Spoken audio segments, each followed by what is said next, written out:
So we are going to start with this sex determination. Okay. Now, we know that in sexual mode of reproduction, we have a pair of parents which are involved in the process of reproduction, a male and a female. We have seen that, okay, in the sexual mode of reproduction. Then, how is the sex of the offspring determined? Whether it is going to be how is the gender determined? Whether it is going to be a male or a female? How is that taken into consideration? How is the explanation done? We are going to see. Now, when we talk about some other species, you know that when there is a crossing between a male and a female, there are some minor variations as we have seen in the growth of a boy and in the growth of the girl.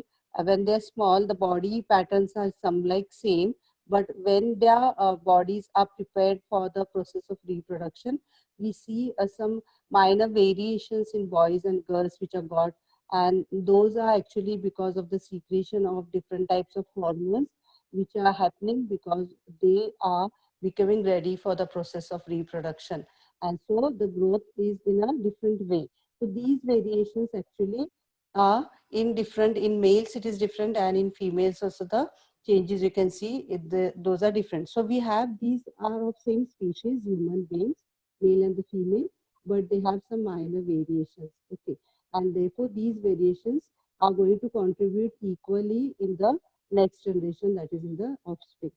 Now, when we consider the other organisms, some organisms in which the sex of that particular offspring is going to be determined by the surrounding, what to say, the climate or weather, whatever. So, in temperatures, it depends upon the temperature. Okay.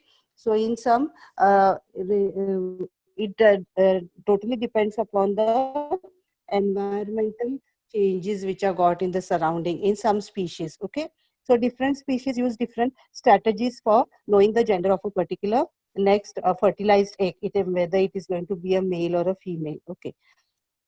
So in some, as I've told you, the temperature at which the fertilized eggs are kept, that will determine whether it is going to be a male or a female. In some other animals like snails, they can actually change the sex during the time whenever the life duration is going on. They can change the sex, which is which will tell you that sex is not genetically determined in such type of animals like the snails. They actually can change the sex in their life duration, so it is not genetically determined. Okay. But what happens in human beings? It is basically all dependent on the genetical factor.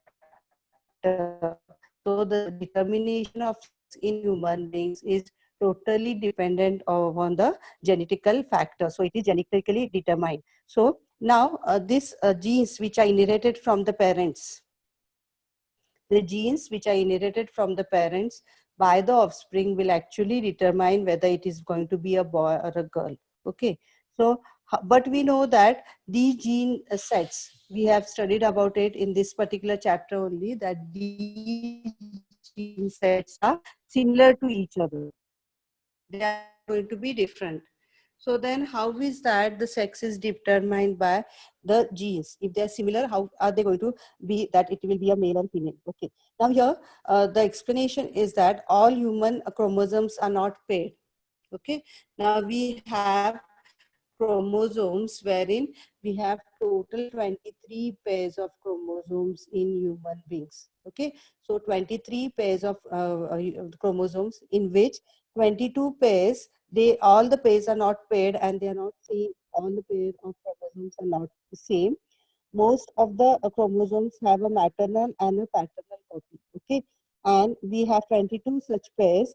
One pair called the sex chromosome is odd in not being a perfect pair. So among the 23 pair of chromosomes what we have, one pair is called as the sex chromosome, which is not, what to say, similar, or it is not perfectly matched. It is mismatched, or it is not perfectly paired. You can say other 22 chromosomes are like they are perfectly paired and they don't have to do anything with the process of reproduction. The other 22 pairs of chromosomes are not going to have any participation in the process of reproduction, but that sex chromosome, which is one pair which is not perfectly matched, is going to have its contribution in this process of reproduction, and therefore this pair is called as the sex chromosome. Okay. Now, women, when we go to the females, okay, they have a mismatched pair in which one is normal size X. Okay, now here in women we have the perfect pair of sex chromosomes. Actually, it is not mismatched, it is perfect pair of chromosomes where both the that the pair is both X, both the chromosomes are capital X, that is in the females.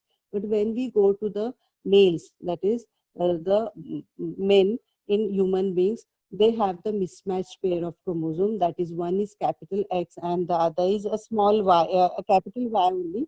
But that chromosome, it is a little bit smaller in size as compared to the X1. So we can see that this is the mismatched pair of chromosomes which is found in the men. Okay. Now this is how it is going to be more, what to say, the participation of this XY chromosome is very important in determining the sex of a offspring. So how is it going to work? We are going to see. Now, half the children will be boys and half will be girls. Okay, so it's not that. Now, if a pair of parents are having two children, one will be boy, one will be girl. It's not that. It depends on which chromosome is going to unite with which chromosome from the father. Because women as such, females have both X chromosomes. They are same. There is a perfect pair. But in men, we have X and Y, which is a mismatched pair. X is a little bit bigger and Y is a smaller chromosome. They are mismatched, but they are together. Okay. So this pair, which is there in men, is actually very important to actually determine the sex of the individual in the offspring. Now, how is it working? You can see here. Okay. So we have a male and the female. Okay. Now, when we have the gametes formation from the, what to say, the male, it is X and Y. As I told you, X is bigger one and Y is smaller one. The sperms, which are there, the reproductive cells, okay, germ cells. And then we have the X, which are eggs. Those are XX only. So here what is happening? When there is a fusion between X of men and X of female, because female has no other option, it has only X. So X is going to unite from the female, but if X from the man is going to unite with the X of the female, you have the formation of zygote, which is XX, and that will give you the offspring a female one.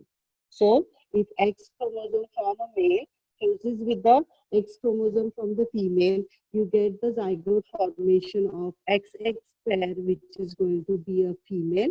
But if Y chromosome from the male is fusing with the X chromosome of the female, Y chromosome from the male fuses with the X chromosome from the female, the egg or the zygote is going to be XY. The zygote is going to be XY, which will result in the formation of an offspring, which is a male.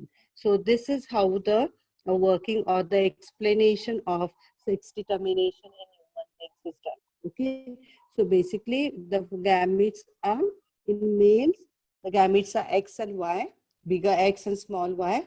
Small means it is capital but little bit smaller in size. But in female, we have only one type of chromosome, that is X only. There is no other option. Then when the fusion between X and X happens, the zygote is going to be XX, which is a girl. And when the fusion is going to be X from the female and Y from the male, the zygote is going to be XY, which is going to form a male child.